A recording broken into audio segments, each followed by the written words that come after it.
सुभाष पासी को 94,000 वोट के 44,000 वोट से जीता है। ये आप लोग की बदौलत। आपको मैं सिर्फ इतना बताना चाहूंगा, समय नहीं है, आने वाला समय यदि किसी का है तो समाजवाद का है, समाजवादी पार्टी का है।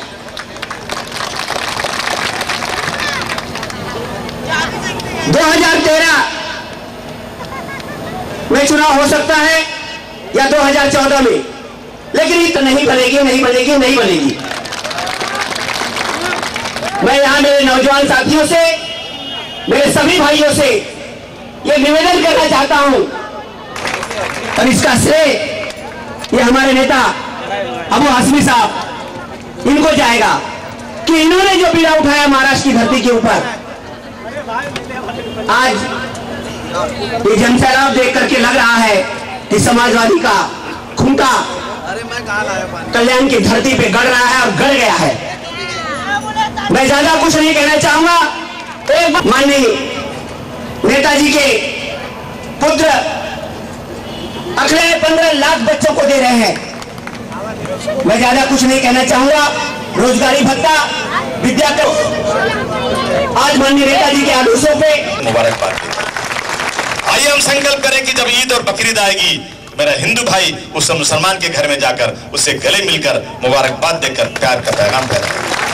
ये मेरा मैसेज है दोस्तों। और ये हो गया दोस्तों, तो मुसलमानों ने कभी मुसलमान को अपना नेता नहीं माना, मुसलमानों ने हमेशा हिंदुओं को अपना नेता माना है। तारीख के पन्ने उठाकर देख लीजिए आप। जवाहरलाल नेहरू को मुसलमानों ने नेता माना, इंदिरा गांधी जी को नेता माना, वीपी सिंह को नेता माना। इससे उम्मीद है कि मुलायम सिंह यादव देश में धर्म और मंदिर मस्जिद के नाम पर कोई राजनीति नहीं करते। बहुत सारे लोग यहां बैठे हैं, मैं जानता हूं उनको। 25 बीघा 50 बीघा खेती वाले भी बैठे हैं। गांव में उनके पास 10-10 15-15 कमरे का घर है, लेकिन मैं जानता हूं कि बूढ़ी मां का इलाज के लिए आज गेहूं और आटा बेच करके अपनी मां का इलाज नहीं कर सकते हम लोग। मैं जानता हूं कि जवान बेटी घर में बैठी है, उसका हाथ पीला करना है, तो मुझे मुंबई की सड़कों पर आकर 20-20 कमरे का घर छोड़ करके एक झोपड़ा बना करके, जहां हम गांव में कुत्ता और बिल्ली नहीं पालते, ऐसे घरों में हम आकर अपना बसेरा करते हैं और 2-2 साल तक मुंबई की सड़कों पर रहते हैं। और ये राज ठाकरे बहुत बात करता है। अरे बच्चा, नफरत बंद कर दे, नहीं तो अच्छी बात नहीं होगी, याद रखना इस बात को। मुझे एक शेर याद आता है कि सियासत हो, अदब हो या कारखाने हो, राजनीति हो, अदब हो या कारखाने हो, जो बाहर से आए हैं उन्हीं का काम रोशन है। छुड़ाना चाहते हो जिसको शहर मुंबई से, तुम उन्हीं परदेशियों से मुंबई का नाम रोशन है।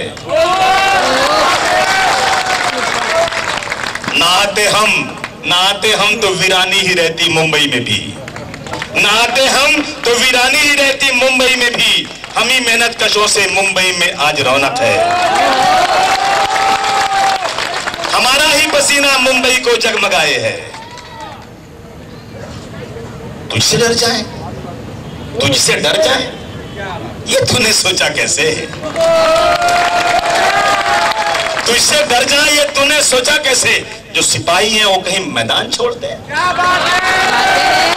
जीते जी छोड़ दे शहर मुंबई को, ये मुमकिन ही नहीं।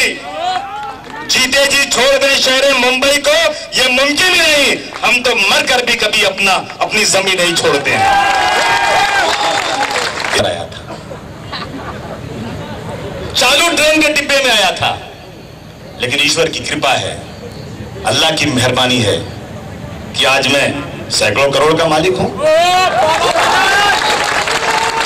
तो बहुत सारे लोगों का कलेजा फटा जा रहा है। कितने तो जाकर अस्पताल में एडमिट हो गए हार्ट का ऑपरेशन कराने। अरे भैया, एक आदमी तो लाओ बता दे कि हमारा छीन के लिया, एक आदमी लाओ बता दो कि हमने उसके साथ चीटिंग किया। अरे हमने खून और पसीने से कमाया है और अपने मुल्क में कमाया है, किसी के बाप की जागीर मुंबई नहीं है। इसलिए हम कहना चाहते हैं दोस्तों, आज इसलिए आपके बीच में चलकर हम आए आपसे कहने के लिए। मुझे बड़ा बुरा लगता है जब ऊपर से लाल कपड़ा लपेटे हुए जा रहा था गली में अंधेरी के अंदर। कहां घर है तुम्हार? कहा बदोई हमारे घर बा।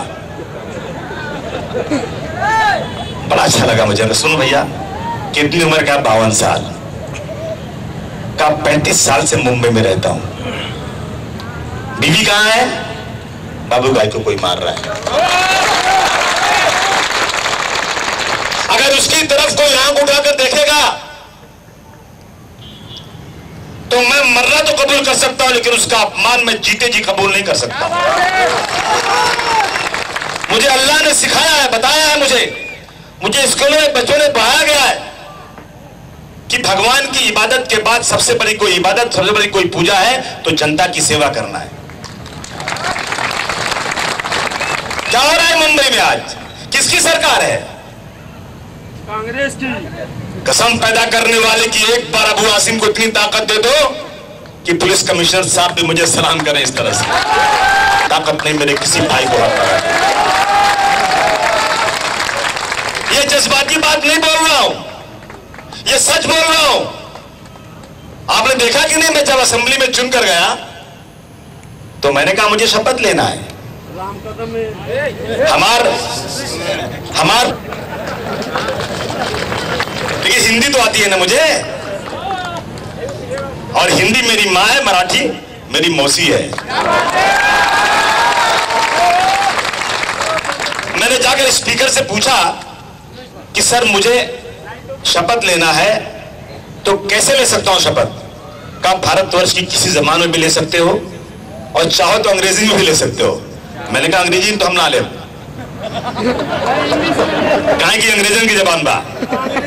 1947 में अंग्रेज चला गया, अब अंग्रेजी दफन। मैं शपथ लूंगा तो इस देश की सबसे बड़ी जबान में लूंगा।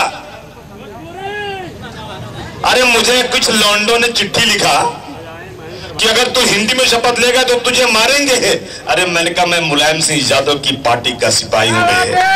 लगा करके मालिश करके लंगोट पहन के अखाड़ा लड़े हुए आदमी है, और मैं उस सरजमीन का रहने वाला हूं जहां कृष्ण भगवान ने जन्म लिया था। मैं उस सरजमीन का हूं जिन्होंने अंग्रेजों के छक्के छुड़ा दिए।